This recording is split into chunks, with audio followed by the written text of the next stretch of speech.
Alors, bonjour mes chers amis et bienvenue dans cette nouvelle vidéo. Aujourd'hui, je vais vous montrer comment démontrer, certaines relations trigonométriques à partir des nombres complexes. Donc, plus précisément, nous allons montrer que pour tout un entier naturel non nul, cette somme-là est égale à cotangente de pi sur 2n. Alors, pour utiliser les nombres complexes, comment ça se passe?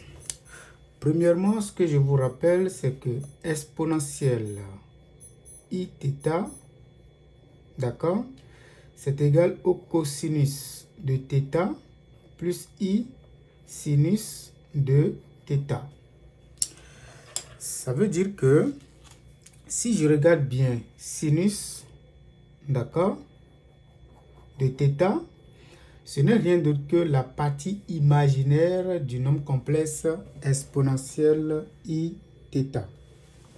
D'accord? Et donc, à chaque fois que j'ai sinus de quelque chose, je peux remplacer sinus par la partie imaginaire de exponentielle i le θ. D'accord? Donc, ça veut dire quoi? Si je prends cette affaire-là, je peux dire que sinus de kpi divisé par n, ce n'est rien d'autre que la partie imaginaire de exponentielle i kpi sur n. Donc, j'ai juste remplacé, d'accord, le θ ici, d'accord, par sa valeur exactement. Alors, qu'est-ce que je vais donc faire? Je vais construire cette affaire-là, je vais essayer de faire la somme. Donc, quand je prends, par exemple, la somme, d'accord, de toute façon, quand vous avez la somme des imaginaires, c'est égal à l'imaginaire de la somme. Ça veut dire quoi, si vous voulez?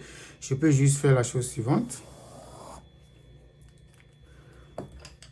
Quand je prends z égale a plus ib, z' égale a' plus ib', vous voyez que la somme des imaginaires, d'accord, donc quand je prends b plus b', c'est la même chose que la somme des imaginaires, d'accord, de z plus z', d'accord. Quand je fais imaginaire de z plus imaginaire de z'. Donc la somme des imaginaires, d'accord, c'est exactement égal à l'imaginaire de la somme, d'accord. Donc, c'est pour dire que ça, ce n'est rien d'autre que z plus z' que vous voyez là. On prend maintenant sa partie imaginaire. Ça, c'est la première façon de voir, d'accord. Donc, la deuxième façon, c'est de construire peut-être un nombre complexe, d'accord, et puis essayer de faire la somme. Allons-y. Donc, quand je prends, par exemple, la somme de sinus de kpi sur n, d'accord, c'est exactement la somme des imaginaires, comme je le disais tantôt, de exponentielle i kpi sur n. D'accord? K allant de 0 à n-1, n-1, n-1.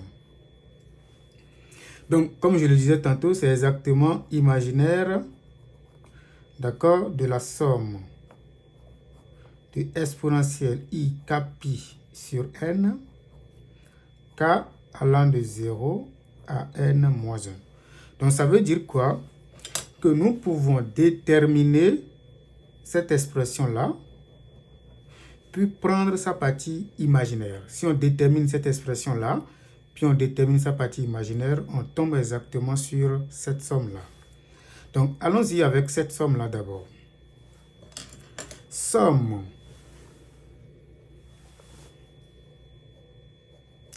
k allant de 0 à n-1 de exponentielle i k pi sur n, c'est la même chose que la somme k allant de 0 à n-1 de exponentielle i pi sur n d'accord? Tout ceci exposant k. Parce que vous connaissez les belles propriétés, d'accord, de la fonction exponentielle, puisque vous avez k fois i pi sur n, c'est égal à i pi sur n à la puissance k. On le fait simplement parce que nous pouvons identifier une sorte de suite géométrique à l'intérieur, d'accord? Parce que si vous avez la somme de q exposant k, k allant de 0 par exemple à n moins 1, ça vous le savez très bien que ça nous donne 1 moins q à la puissance, le nombre total de termes qui donne n, le tout divisé par 1 moins q, dès que le q est différent de 1. Ça, c'est exactement la somme des termes, d'accord, d'une suite géométrique de raison q par exemple. Donc ici en particulier, la suite géométrique qui est considérée, c'est juste q à la puissance n. D'accord? Donc, c'est exactement ce qui va se passer ici parce qu'on peut tout simplement constater que tout ceci peut remplacer Q. Et donc, cette expression-là est égale à 1 moins le Q, d'accord? Je vais bien écrire le Q. Le Q, c'est exponentielle I pi sur N, d'accord? Le tout à la puissance N parce que le K varie de 0 à n moins 1, on a exactement n termes, divisé par 1 moins le q exactement. Le q, c'est exponentielle i pi sur n. OK. Maintenant, on peut calculer les choses. Ceci, c'est quoi? On peut également multiplier l'exposant par n, d'accord, à cause des belles propriétés de la fonction exponentielle. Donc, ce qui nous fait 1 moins exponentielle i n pi sur n, d'accord, sur 1 moins exponentielle i pi sur n. Ça, c'est égal à quoi? C'est égal à 1 moins exponentielle i pi, parce qu'on peut simplifier juste les n sur 1 moins exponentielle i pi sur n. Mais faites attention, on peut calculer exponentielle i pi. Or, exponentielle i pi, c'est quoi? C'est juste moins 1. D'accord? Vous pouvez remarquer ça en calculant juste cosinus de pi plus i sinus de pi. Ça, c'est 0. Cosinus de pi, c'est moins 1. Donc, exponentielle i pi, c'est égal à moins 1. Donc, on retrouve alors 1 moins, d'accord, entre parenthèses, à la place de exponentielle i pi, on remet les moins 1, divisé par 1 moins exponentielle i pi sur n. Alors, ça nous donne 2. Divisé par 1 moins exponentielle i pi sur n. D'accord? Ça, c'est d'abord la somme. Mais puisque nous, on cherche ici la partie imaginaire, d'accord, on va jusqu'à calculer d'abord la forme algébrique, si vous voulez, de toute cette expression-là. Puis comme ça, on va déterminer sa partie imaginaire. Mais ça, c'est déjà un grand pas. D'accord? On peut évoluer. Nous allons maintenant déterminer la forme algébrique, d'accord, de cette affaire-là. Comment ça se fait? Pour déterminer la forme algébrique de ça, ça va être plus simple. On va fixer correctement le dénominateur, puis on va commencer par faire la chose suivante. Donc, regardez correctement le dénominateur parce que je vais l'utiliser tantôt là pour réduire les choses. Donc, ça fait 1 moins exponentielle i pi sur n. D'accord? Pour déterminer la forme algébrique de ça ou bien la forme exponentielle de ça, qu'est-ce qu'on fait? 1 moins exponentielle i pi sur n. On divise cet angle-là en 2. D'accord? Puis on remplace 1 par exponentielle i. D'accord? Le résultat trouvé tout à l'heure, c'est exponentielle i 2n. Pi sur 2n parce que j'ai divisé cet angle-là en 2. Puisque je veux obtenir 1, je multiplie également par son opposé. Et exponentielle de l'opposé de tout ça. Parce que quand je fais le produit de ça, qu'est-ce que j'obtiens? J'obtiens la somme des exposants qui nous donne exactement exponentielle i0 qui donne alors 1. Moins alors, je fais la même chose ici, mais cette fois-ci, je multiplie le nombre par lui-même 2 fois. D'accord? Donc, ça me donne exponentielle. Si vous voulez, je peux juste écrire que ça fait exponentielle i de pi sur 2n, le tout au carré. Parce que quand je multiplie ça par ça, ça me donne exponentielle i pi sur n exactement. Et donc, je peux factoriser. Ça me donne exponentielle i pi sur 2n, facteur de exponentielle moins i pi sur 2n moins exponentielle i pi sur 2n. Parce que là, nous avons le carré, puisque nous avons pris seulement ceci en facteur, il va rester ça. Parfait. Qu'est-ce qui se passe maintenant?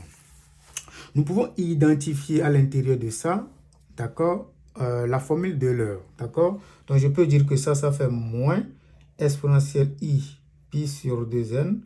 C'est juste pour avoir ceci au début que je fais sortir le moins 1.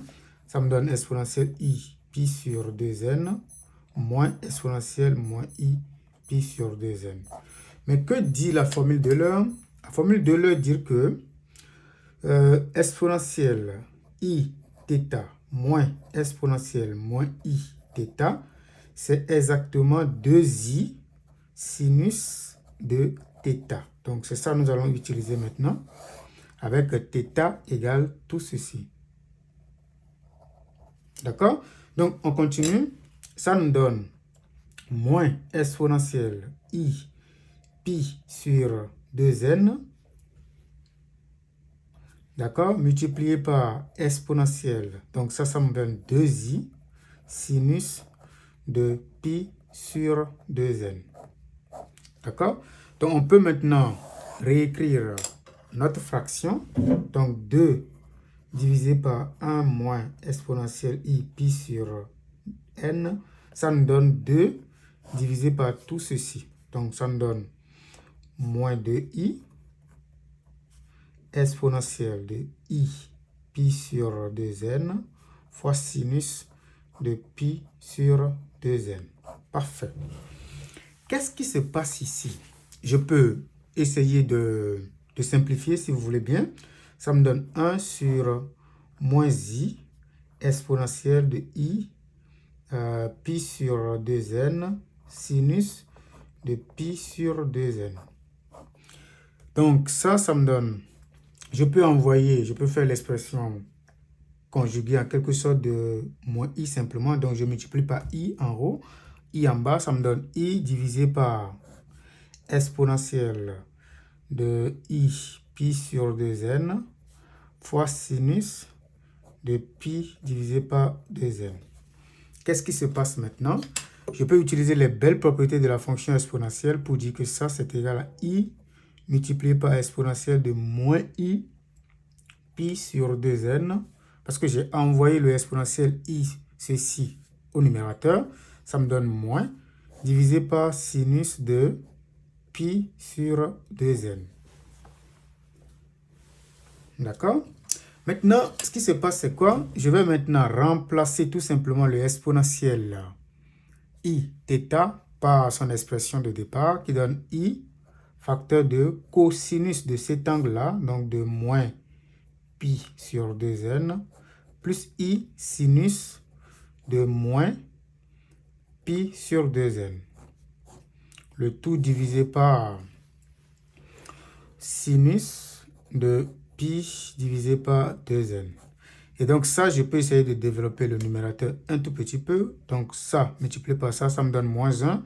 Donc j'obtiens moins sinus de moins pi sur 2n, plus i, donc ça avec ça, i cosinus de moins pi sur 2n.